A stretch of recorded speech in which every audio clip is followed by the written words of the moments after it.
Hello. तर ह्या व्लॉगचं नाव आहे मम्मी घरी नसताना. कारण आज माझी मम्मी घरी नव्हती आणि आम्ही गेलो डीमार्टला आणि भरपूर भांडणं झाली.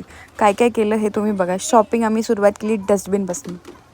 प्राईस 500 ठेव खाली परत घेऊ एक घेऊ आणि पुढच्या महिन्यात एक घेऊया. छान आहे अगं मस्त आहे. किती फॅन्सी पण आपला कचरा फॅन्सी नाही गडबडी तेच तोडून टाकायचं. कचरा पण तेवढा फॅन्सी आहे. हे घ्यायला काय प्रॉब्लेम नाही आहे, पण हे खूप नाजूक आहे आणि ह्याचा काय उपयोग नाही आपल्या घरात. सेम टॉवेल घेतलेला आहे, पण सेम घेतलेला आहे, सेम कॉपी कॅट. मला आवडला मी हा काढला तर म्हणते अरे वा छान आहे, मी पण घेते.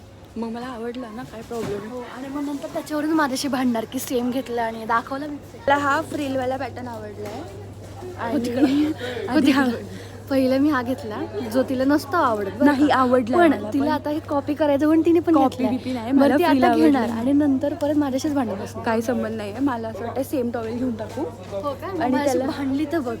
किंवा. तर इथे आमचं हे सगळं डिस्कशन आजूबाजूची लोक सुद्धा ऐकायला लागली आणि आमचं तिकडे लक्षच गेलं नाही. आम्ही भांडणात गुंग झालतो. तुझं पण आवडलं भांडणार मला माहिती तुम्हाला आवडणार. काय प्रॉब्लेम आहे? घे पण एक शब्द बोलायचं नाही म्हणून. काय संबंध नाही, माझा संबंध नाही, मग बोलायचंच नाही माझ्याशी.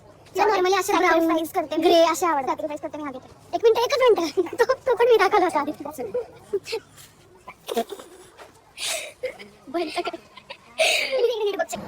या मुलीमुळे पहिल्या मजल्यावर दुसऱ्या मजल्याला लिफ्ट घ्यावी लागते, एवढी मोठी विनाकारण. एक मिनिट, मी लिफ्ट घेतली होती. आता मी लिफ्टच्या शिरण्याने आले, पण आता लिफ्ट मध्ये का शिरलीस? जाऊ दे, मम्मी नाही म्हणून सोडून दिली. मम्मी नाही म्हणून सोडून दिला, नाही बोलणार ते. मी आता लिफ्ट रोवून आली म्हणून ती आता लिफ्ट मध्ये शिरली. बटन दाबलंस का? हो. -1 आहे ना. मला नाही माहित, तू आली ना म्हणशील. हा, कारण की मी 2 वेळा एकाच जागेवर उभी होती म्हणून तुम्हाला वेळ लागला. आता तरी सांगा. आणि फायनली कसं बसं हिचा त्रास सहन करत तिकडून निघालो बाहेर आणि आला डॅडींचा फोन.